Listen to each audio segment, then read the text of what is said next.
কাজ সেলাই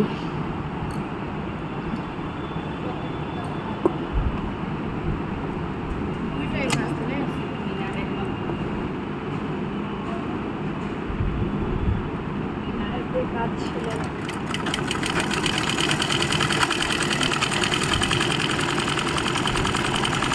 স্যার কামিজও তো দেন নাই, কামিজও কি এভাবে ভাঁজ করে দেওয়া যাবে? কি সময়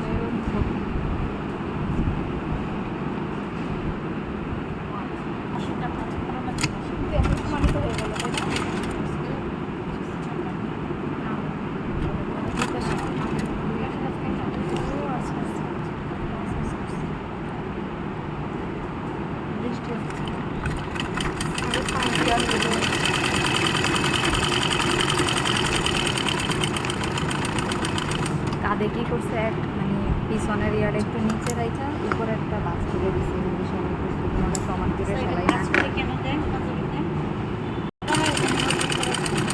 অবলোক করে দেয় না।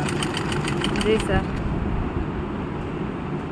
স্যার 1 ইঞ্চি বেশি দিলে পিছনে কাটে সমান করে তো সেলাই দিলেন, ঝুল ছোট বড় হয়ে যাবে না? ঝুল ছোট বড় হয়ে যাবে তো সমান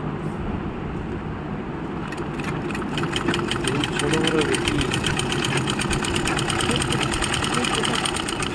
সামনে পিছনে লম্বা বেশি।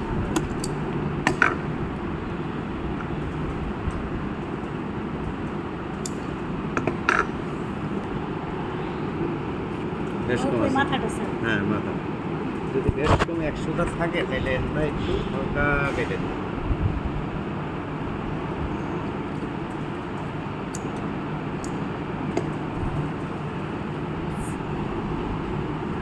স্যার এটা আবার একটু দেখেন।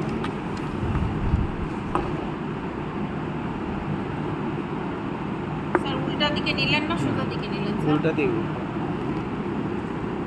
উল্টা লাগাবো। লাগানোটাই মাথায় ঢুকলো না ভালো করে। উপরে ওকে ভিডিও দেখবেন ভালো। হ্যাঁ ঢুকবে আস্তে আস্তে ঢুকবে। একবারে ধার ঘষে কাপড়ের উপরে না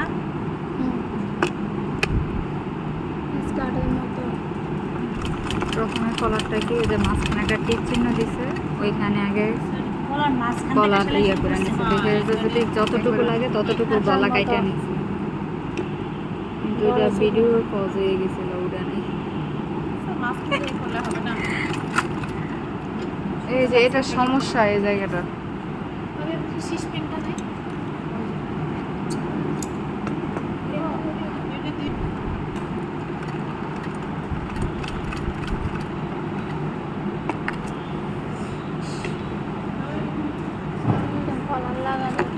বাজারে আর্জেন্টিনার হচ্ছে জার্সি মার্কেট আউট।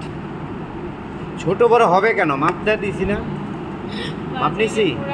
এটা তো হচ্ছে মাঝখানে যে একটা ছোট টিক দিছিল, এখান থেকে গলায় মাপ দিয়ে তারপর গলা কাটা হয়েছে। হইলে তো কিছু করার নেই।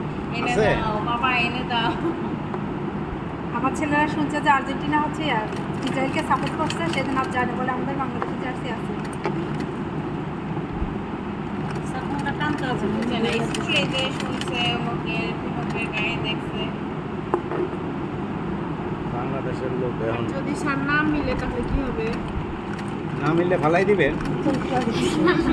পাঞ্জাবি দিয়ে ফালাই দিব স্যার? ফালাই দিবেন না, ওটা কি আর গায়ে দিতে পারো? না মিললে ফালাই দিবেন। আবার হলে আবার বকরম করে একটা বানাই দিবেন। দিন, আরেকটা কাটুন। আরেকটা ব্যান্ড আর যদি একদমই না বানাবে ওইটা জামা বানিয়ে নিজে পরবেন, ভাইয়ের জন্য একটা পাঞ্জাবি বানাবেন। এখন মাপ দিয়ে কাটছেন, তারপর যদি না মিলে কত তাইলে আপনার কথা শুনলেন না, শুনলো না, ওই কাপড়ের কথা শুনছে, ফালাই দিবেন। ও এটাতে আর কোনো ইয়ে দেওয়া লাগবে না না এই যে এটা ভিতরে দিয়ে সেলাই করে দিব। মানে আমি কোনো আগে পাইপিং করে- দেওয়া লাগবে না, একবারে পাকা। ফুল ব্যান্ডের কামিজ করছিলাম এরকম ইউটিউব দেখে দেখে। একদিন কামিজেও দেখলাম এরকম দেখা যাচ্ছে কামিজে দেওয়া যাবে। পাইপিং ছাড়া সেরকম করে পাইপিং ছাড়া এটা সেই যে কাপড়টা ভিতরে দিয়ে আস্তে আস্তে সেলাই করি। স্যার পাইপিনের চাইতে তো মনে হয় এটা ভালো, পাইপিনটা বড় ডিস্টার্ব করে। এবং সোজা পাশে যে এইটাতে যদি কেউ পাইপিং দিতে চায় তাহলে হবে ওই না ছয় চাটের মতো কলার এরকম করে করে নিয়ে নাকি এটাই নিয়ম? টাকার মাথা নষ্ট করে দেন। যেটা শেখার না তাও শিখাইতেছে এত বেশি টেস্ট লাগছে কি আবার তাহলে কিছু স্যার কিছু এখানে আসতাম না সংসার বেশি চালায় না মাথা কিছু কিছু ছাত্রী আছে ইউটিউব দেখে ছাত্রী না অনেক বাউল শিল্পীরাও আছে বেড়ে ইউটিউব দেখে গান শিখে শিখে ভাবি আমার পরশুদিন বলতেছে 6 মাস ধরে শিখে না আপনার তো ডিজাইনের রেজাল্ট হুম। আমি বললাম আমরা আড়াই 3 বছর না না আমি বলছি আমি ইউটিউব থেকে শিখে 3 থেকে 4 বছর ওস্তাদের কাছে ভালোই করছে তার ব্রেন বেশি ইউটিউব থেকে শিখে বলছে তখন আমি বললাম, 3 ঠিক থেকে আছে, 4 ঠিক আছে। বছর কাজ শিখে আমরা হাতের কামও করতে পারি না। আমি পাঞ্জাবির কাপড় কিনতে গেছি দোকানদারে বলি কে বানাবে আমি তো স্যারের কাছে শিখবো আমি মানে দর্জি বিভাগে ভর্তি আছি বলে 10 বছর থেকে কাজ করি এখনো কাজ শিখতেই আছি আর আপনি 6 মাস পাঞ্জাবি সেলাবেন। পাঞ্জাবি সেলাই করতে বলছি স্যারের কাছে দেখিয়ে দিব মানে আশ্চর্য কঠিন কাজ কিছু কিছু কঠিন কাজ আছে এই যে ব্যান্ডা শিলানের অনেক স্যার ব্যান্ডটা ছিলেন অনেক কথা কষ্ট, হচ্ছে, আমার তো হয়নি এই যে স্যার। অনেক সময় ব্যানই লাগাইতে পারবেন না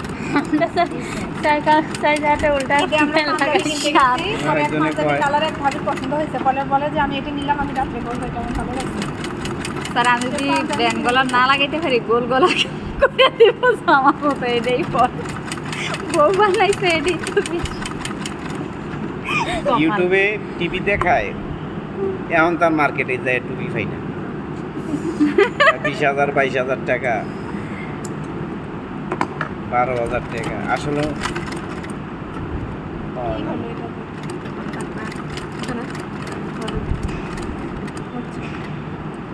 এই যে কাজটা আমি করতেছি সহজ ইউটিউবে কিন্তু তোমরা মোবাইলেও করতেছে খুবই সহজ এই কাজটা যখন ব্যান্ডা 10টা বানাইবা তখন এই ফিনিশিং আসবে একটা দুইটা বানাইলে তোমার ফিনিশিং আসবে না।